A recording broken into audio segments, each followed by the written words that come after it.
It all started innocently, as these things often do. Karen was 42, a woman who had long since mastered the delicate balance of being a stepmother to a boy who was not her own. She had married Daniel, a widower, when his son, Alex, was just 15 at first. She was nervous about stepping into such a role, but over the years they had developed a cordial relationship. Alex was now 22, a university graduate with ambition in his eyes. He had returned home after completing his degree, unsure of his next steps in life.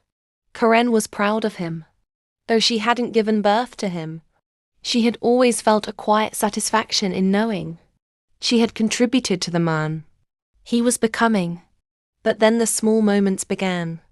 A shift in the atmosphere. One evening, Karen and Alex found themselves alone in the house. Daniel had left on a business trip for a week, as he often did.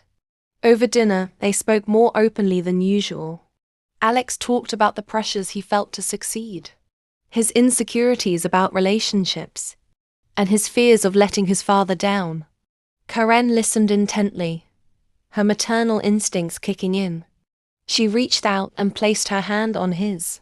"You'll figure it out," she said softly, her eyes locking with his. "You're an incredible young man, Alex. You have nothing to prove to anyone."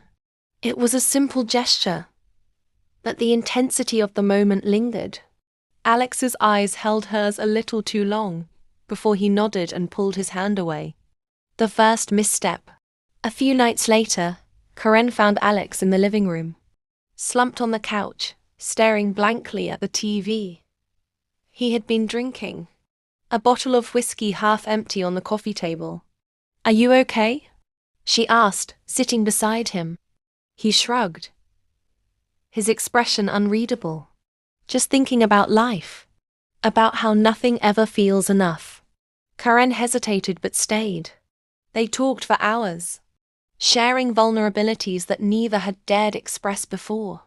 Somewhere along the way, Karen felt a pang of something she couldn't name. Was it pity? Admiration?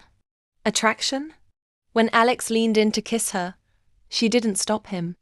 It was brief, hesitant, and when it ended, they both sat in stunned silence. "I'm sorry," Alex stammered, standing abruptly. Karen was shaking. "Alex, we can't." "I know," he said, his voice breaking. "I don't know what I was thinking." He left the room, leaving Karen alone with her racing thoughts and the unmistakable realization that something had shifted between them. The kiss could have been the end of it, a mistake they both silently agreed never to repeat. But the next day, Karen couldn't stop thinking about it. She found herself watching Alex more closely, noticing the way he moved, the way he smiled. She hated herself for it, but the feelings wouldn't go away.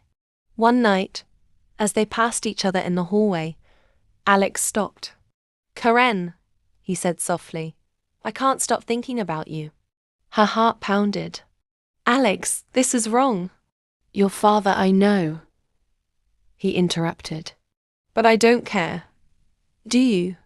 She didn't answer, but the silence between them spoke volumes. Alex stepped closer, and this time, Karen didn't resist when he kissed her. The days that followed were a blur of secret encounters and stolen moments. They knew it was wrong morally, ethically, but the pull between them was too strong to resist. Karen tried to rationalize it, telling herself it was a temporary lapse, a fleeting connection born out of loneliness and confusion. The affair lasted for weeks, each moment with Alex filling Karen with equal parts exhilaration and guilt.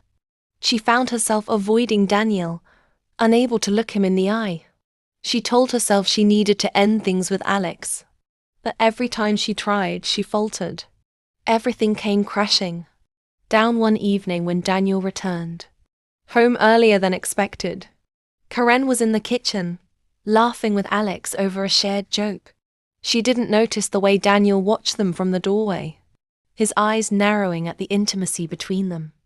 Later that night, Daniel confronted her. Is there something going on between you and Alex? He asked bluntly. But Daniel wasn't convinced.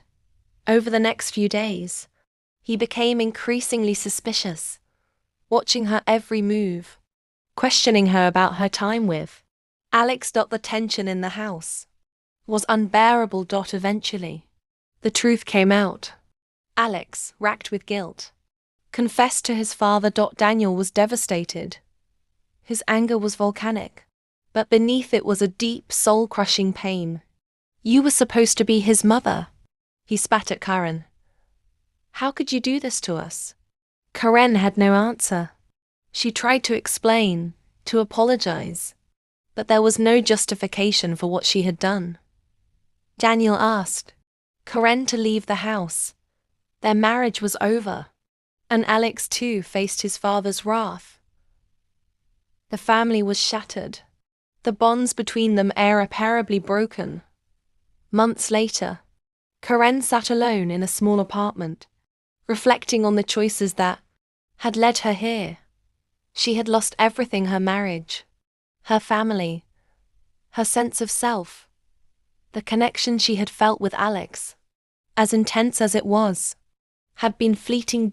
In the harsh light of reality, it had withered, leaving only regret in its place. Karen knew she would carry the weight of her actions for the rest of her life. She had crossed a line that should never have been crossed, and the consequences had been devastating. But she also knew that she had to keep moving forward. Life didn't stop for regret, and perhaps, in time, she could find a way to forgive herself.